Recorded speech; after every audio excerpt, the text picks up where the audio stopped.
My name's Barnaby Brown. Today it's the 18th of February 2016 and a month ago I began an adventure. I was thrilled that I'd received 2 reads from Callum Armstrong and I began practising every day. In fact, I set my alarm very annoyingly with a cock-a-doodle-doo ringtone that went off 4 times a day to put myself through the breaking in of the reeds and the building up of my lip muscles. And my family laughed at me for having this alarm going on, but it was very helpful. I built up my lip muscle, but disaster struck a few days before my debut performing for Mark His Words in St John's College. And I didn't know what to do. It was a nightmare because my 2 beautiful reeds were down to 1 because of a crack that had developed. So one of the reeds, it began as a wrinkle. I could just tell that when I pressed the reed, when I was putting the former on to shape it so it would learn its nicer, easy to play 2 blades shape, I could see a wrinkle. And that wrinkle turned into a very small crack on one side, and then it split completely through, and it gradually worked its way until it was losing air and it was unplayable. So I rang Callum and he met with me by Skype, and with the benefit of hindsight, I would have maybe put some wood glue or maybe some super glue to strengthen it before it had developed into a crack. But I hadn't done that, now I know. And so instead I went back to a reed made 2.5 years ago by Thomas Bresanka, the maker of my beautiful instrument. And at that date, no one anywhere on the planet was making reeds according to the ancient evidence. We had advised Thomas to follow Armenian duduk technique. And so this Aulos reed was made 2.5 years ago by Thomas without the waist. There is no constriction in the middle. And there's a bridle. And the bridle is widely known, widely used, but it's only now that we've tried reeds without a bridle that as players of Aulos we can definitively say the bridle's not helpful at all, because it means you don't have the sensitivity with the lip to manipulate the precise diameter here. The bridle sort of fixes it and gets in the way of the lips. Not helpful at all. And in fact, instead of a bridle, what you want is the former that teaches the reed its non-tubular shape. And so I found when I paired the one surviving reed from Thomas Bresanka and the one surviving reed from Callum Armstrong that they were incompatible. One was half a semitone higher than the other. I couldn't possibly play this pair together. Again, Callum Armstrong had the answer. A simple coat hanger. And so what I did was I cut up the coat hanger, carefully straightened it out so that it would fit inside the bore of the instrument, like this. I put a little bend in it so it wouldn't fall out. And what this does is it reduces the bore of the instrument so that it sounds a little flatter. And lo and behold, coat hanger wire was the perfect diameter for the job. My 2 reeds were now brilliantly in tune. However, there is a fundamental difference. One has been scraped a lot thinner, Thomas's reed, and so it doesn't require so long in the water. So what I'll do now is pop Callum's reed into my tap water, and I'll give it a minute to 90 seconds longer than Thomas's reed, and that's simply because there is more cane to absorb moisture, and these reeds work best wet. I think they've absorbed a little bit more, well, they're heavier, they produce more sound. And so I'll pop this in and they'll both suck up the water, increase their density and give me more vibration for the effort that I put in. I've also discovered a rather nice setup. The joy of Aulos, for me as a composer, is the huge number of possibilities, harmonic, tonal possibilities it offers. I simply take off these lumps of wax and move them somewhere else and it changes the key. And I can play around with another modality. I've settled on one and am practicing that so my fingers really know it and I have some confidence. Let's hear this particular mode. I'm putting Thomas's duduk style reed in the high chanter with my coat hanger wire that flattens the pitch, and I've been busily practicing my thumb because it's the weakest part of my technique, as is this finger here. I come to the Aulos from the Highland bagpipe, and on the Highland bagpipe all my fingers are used apart from the thumbs and my top hand little finger. So their intelligence level is way behind my other fingers. So in my practicing, I am consciously focusing on training up my weakest links in the chain.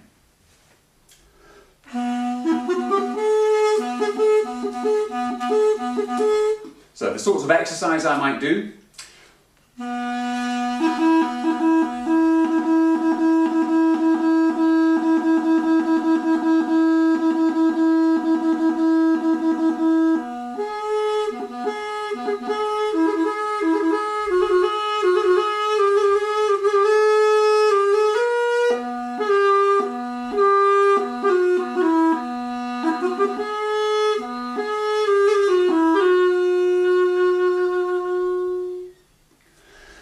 And that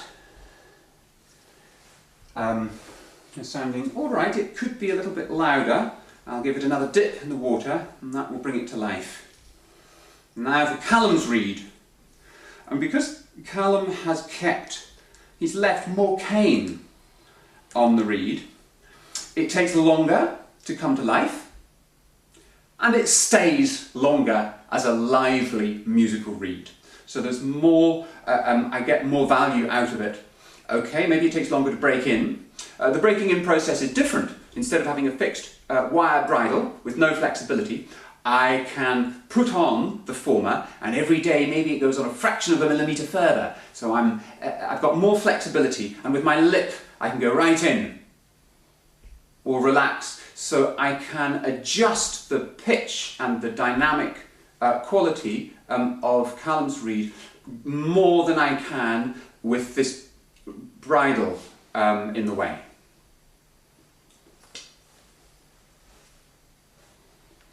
Now, my bottom hand thumb is having a rest. I'm not playing it in the top position here. I've put wax on there, and the reason for that is I just like having these extra notes to play with.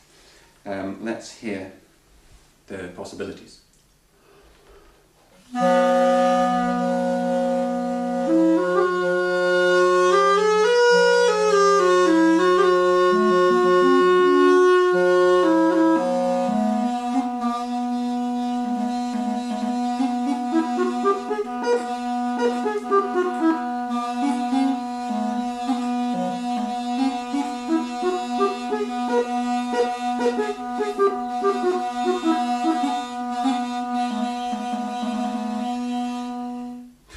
And that way, by taking these two notes as a drone, sharing the same drone on both instruments, I can divide a melody across the two chanters. And that's a lot of fun.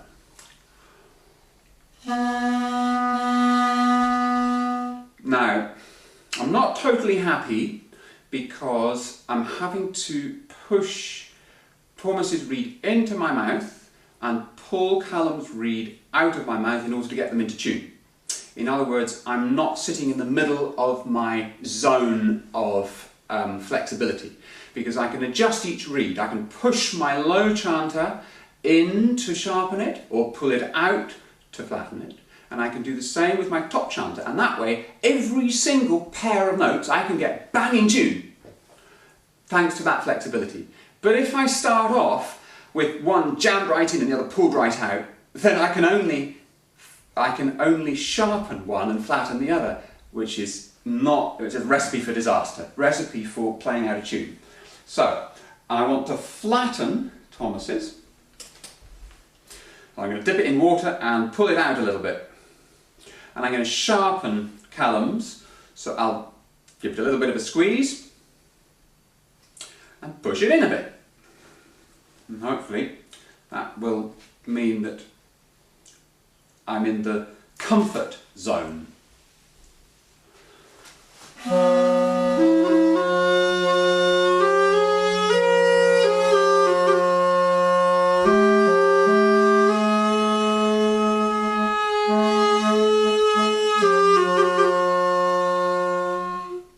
Not too bad, that'll do for now.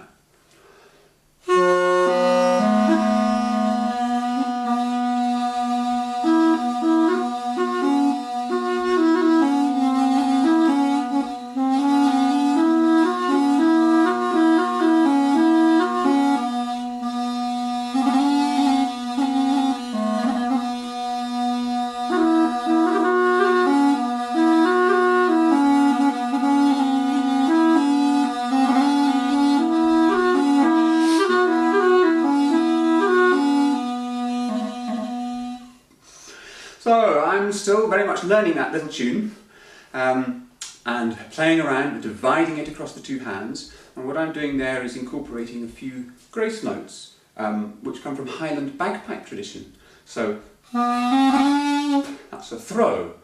And I quite like the sound. It's not great tone quality, so I'm going to dip it in the water. And I think that will perk it up.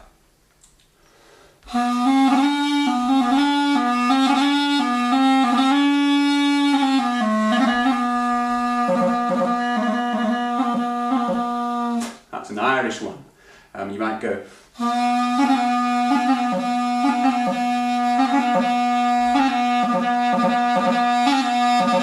A Scottish one. All sorts of little fingering gestures that one could steal from Iranian or Launedas, or Bulgarian, or Irish, or Scottish bagpipe traditions. I love that. That little movement.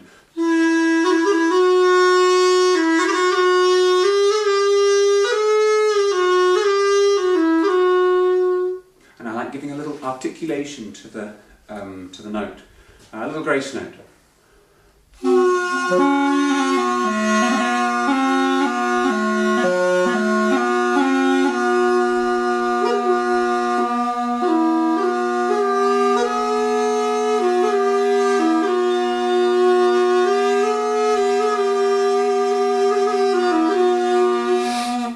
Biggest task I have is to improve my circular breathing, because it's not yet sunk into my subconscious. I forget to breathe. Suddenly I realise, oh, I'm running out, and then I have to go, and I work hard. It probably looks very strenuous, and there's a wobble in the sound. That's no good. Get your act together, Brown. What I need to do is do very boring practicing, trying to get a completely steady sound.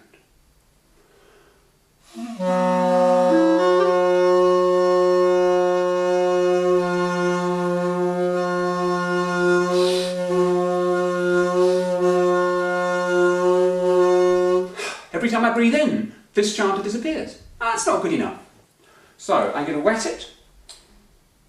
That seems to always improve its vibrancy. And I don't lick it. I don't put saliva on the reeds because that leaves bacteria which they end up going black and shortens the life of the reed. So I just dip them in water. I suppose a little whiskey might be good for the reeds. lengthen their lives, but I'm mean. They get water.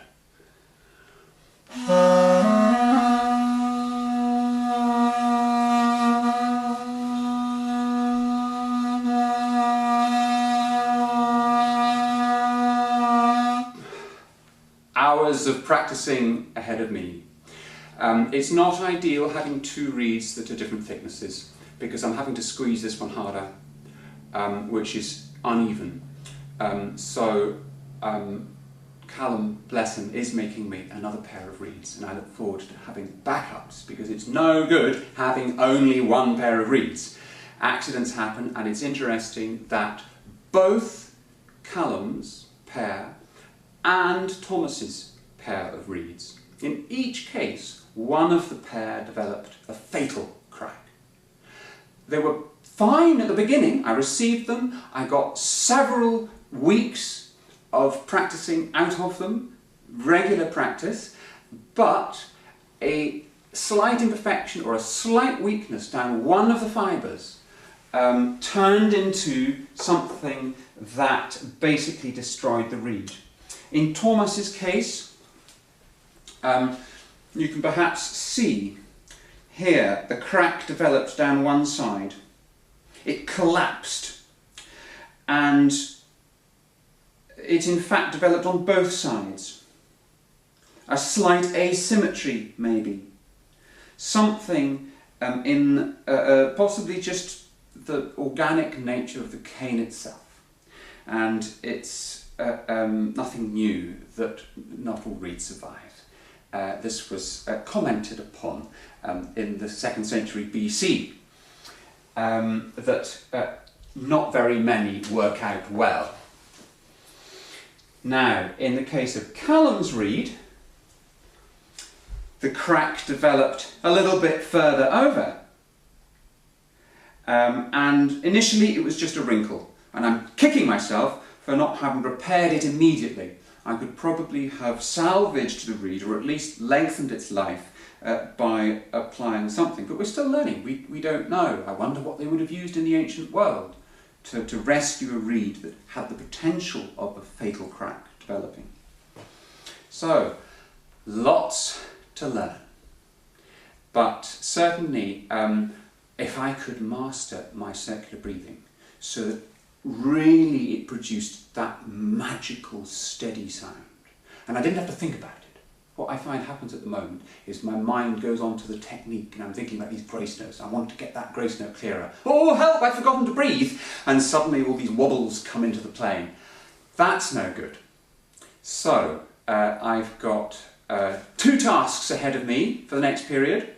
Circular breathing steadiness, and making my 2 thumbs and my top hand little finger as intelligent, as capable as all of my other fingers.